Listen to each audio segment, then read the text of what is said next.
சாதனை பண்ணவங்களை பார்த்துருக்குறோமா? நிறைய பார்த்துருப்பீங்க. ஆனால் நம்ம பள்ளியில் படித்து ஒரு சாதனை பண்ணியிருக்கார் ஒரு மாணவர். அவரை நாம் வாழ்த்துறதுல இந்த பள்ளி பெருமை கொள்கிறது. நமது பள்ளியில் 2013-14 ஆண்டில் பள்ளி படிப்பை முடித்து தற்பொழுது கொங்கு மண்டலம் முழுவதும் சிறப்பாக செயல்படும் தமிழ் கேட்டரிங் உரிமையாளர் தமிழரசன் BE மெக்கானிக் முன்னாள் மாணவரை வாழ்த்தி கௌரவப்படுத்துகிறோம்.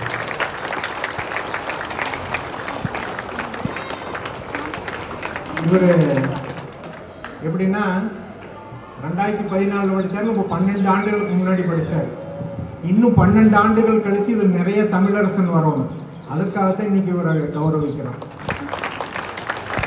மேலும் இவரது உழைப்பு சாதாரண உழைப்பு அல்ல. இவரது கேட்டரிங் எடுத்துட்டு ஒரு பரம்பரை தொழிலாக இருந்தாலும் கூட அதில் ஒரு கேப் விழுந்துருச்சு. அதை இவர் தாத்தா கிட்ட கற்றுக்கொண்டு மிகவும் சிறப்பாக செய்து கொண்டிருக்கிறார். அது நமது பள்ளிக்கு பெருமை. இப்போ எப்படின்னா, முந்தியெல்லாம் ஒரு 40-50 ஆண்டுகளுக்கு முன்னாடி குலக்கல்வி என்று ஒன்று இருந்தது. அப்பா தங்க நகை வேலை செஞ்சுட்டு இருந்தாங்கன்னா தங்க நகை வேலையிலேயே போகிற மாதிரிலாம் அவங்களுக்கு பயிற்சி கொடுப்பாங்க. ஆனால் இன்றைக்கி எல்லாமே மாறிடுச்சு. ஆனால் இன்றைய கலாச்சாரங்கள் பெற்றோர்களும் ஆகட்டும் நீங்கள் கொஞ்சம் திருந்திக்கணும். என்னன்னு கேட்டால், நம்ம பையனை படிக்க வைக்கிறோம், 50,000 ரூபா சம்பளம், 1 லட்சம் ரூபா சம்பளம்னு டார்கெட் பண்ணி படிக்க வைக்காதீங்க. படிக்க வைங்க. இவன் சம்பளம் கொடுக்குற மாதிரி ஒரு முதலாளி உருவாக்குங்க. அதுதான் பாரத தேசத்தில் எண்ணற்ற வாய்ப்புகள் கொட்டி கிடக்கிறது. என்ன சொன்னால், ஒன்றுமே என்ன வளம் இல்லை இந்த திருநாட்டில், ஏன் கையை ஏந்த வேண்டும் வெளிநாட்டில். அப்பேற்பட்ட இந்த நாட்டில் இருக்கக்கூடிய வளங்களை நாம் எடுத்துக்கொண்டாலே மிகவும் சிறப்பாக இருக்குது.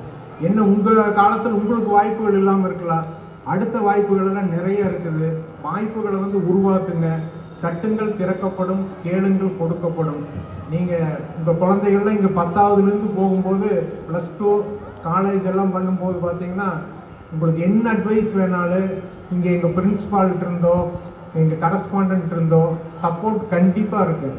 இதுதான் நமது பள்ளி, நமது பெருமை என்று கூறி இவரை கௌரவிப்பதில் மகிழ்ச்சி கொள்கிறோம்.